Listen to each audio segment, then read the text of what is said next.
Hello all! Thank you for joining us again on this too side one of Green Planet. We have Ophelia here. And Beth. Wherever you may be from, many Australians seem to suffer from a major problem growing up, being pestered by unwanted bird species.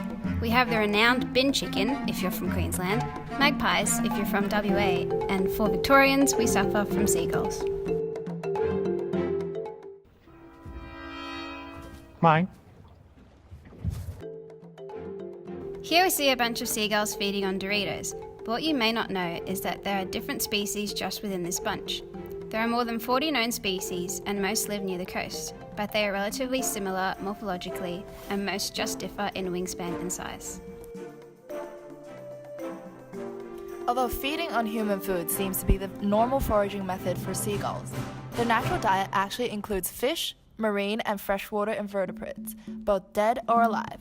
Sometimes they may also feed on terrestrial arthropods and invertebrates. The camera crew was lucky enough to catch a Pacific seagull feeding on a dead manta ray and foraging naturally once in a lifetime. As this Pacific seagull departed from its meal temporarily, a silver gull came out of nowhere to also snag a bite. However, foraging competition is instantly shown when the Pacific seagull quickly returns to guard the meal he found first.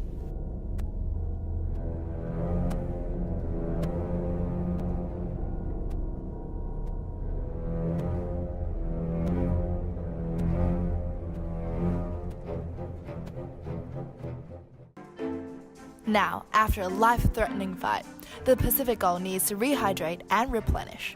Seagulls are the very few animals that can drink both fresh and salt water because of the special pair of glands above their eyes that flush out the salt.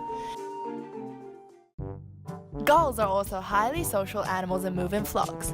Here we witness a group standing on one leg, grooming and preening with other members of its flock. Gulls tuck one foot into their feathers to preserve heat and will change the standing foot to redistribute this heat source. Preening, on the other hand, is a bird's way of grooming its feathers.